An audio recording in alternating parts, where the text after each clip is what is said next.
Picture this, a bustling street of Mumbai at dusk, where the air smells of butter, spices, and smoke. A crowd is gathered around a massive black tawa, where the vendor is furiously mashing the bright red vegetables.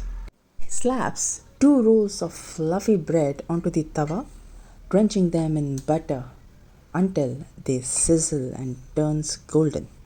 Seconds later, he hands you a plate. That right there is pav bhaji. More than just a street food, pav bhaji is Mumbai's edible heartbeat.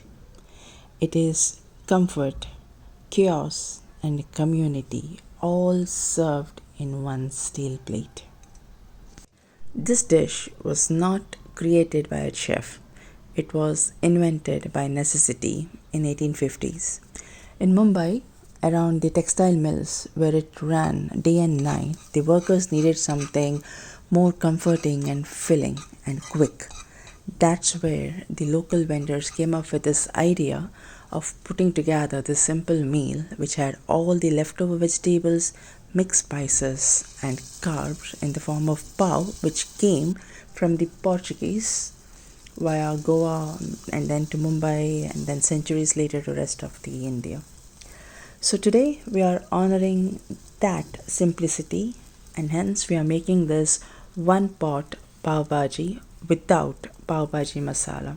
But I promise you the taste is not compromised and it is getting its due respect. So get your apron on and let's get cooking. And if you're new to my channel, hello and welcome, and thank you for watching this recipe. It means a lot to me.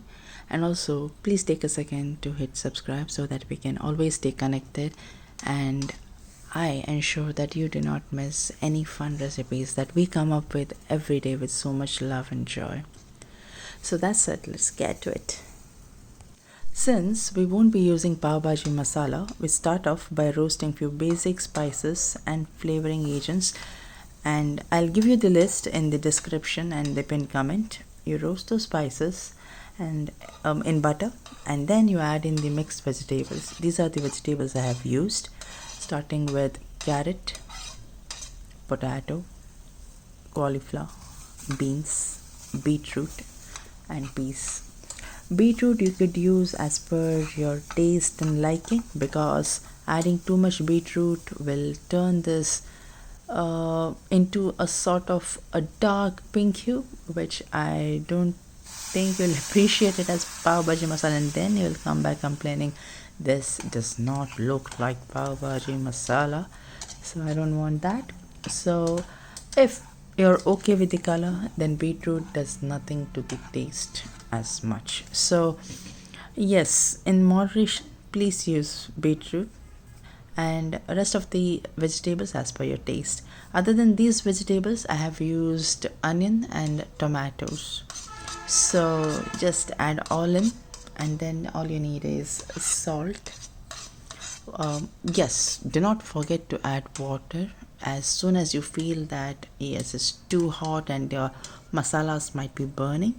So add water at the earliest, because we don't need to roast this vegetables or anything, it just need to be cooked. So yeah, that's it, just cook them really well, one whistle. And I'll give you the complete list in the description and the pinned comment as I mentioned, and all you need to do is one whistle and that's it, you have your base ready. Once the cooker is ready to be opened, you just let it cool a little bit and then pulse it in the mixer. You could also use the masher, which is definitely hard work and fancier like they do in the streets, but since technology has made our life a bit easier, I'd definitely appreciate that. So no thank you to the hard work, and yes, hello to technology. So yeah, just put it in the blender, pulse it a bit. Do not make a puree of it, please, that won't be edible. I assure you that. So just the texture of pav bhaji, so as per your knowledge and experience, pulse it as much as it's required, and there you have your pav bhaji base. to that. You could just start digging in right there and right then.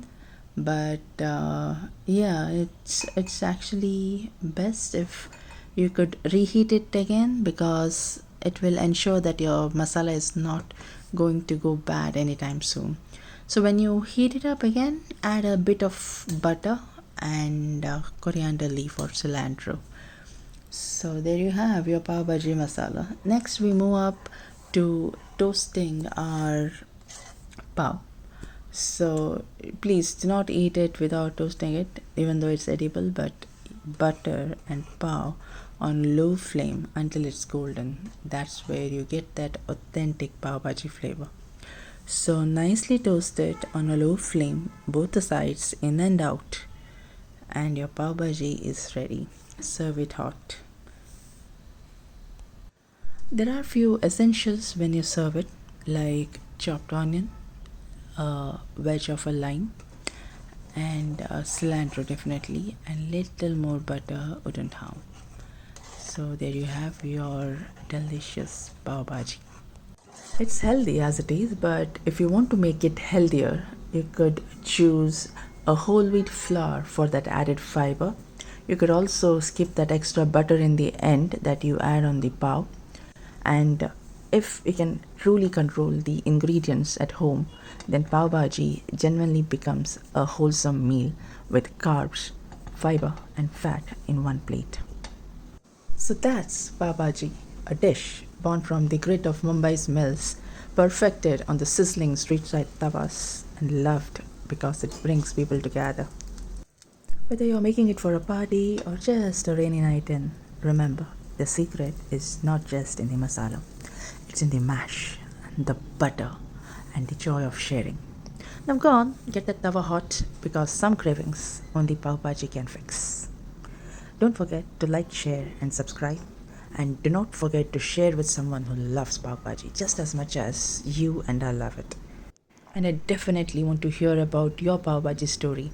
When did you have it first? What did you like about it? And how do you feel about it now?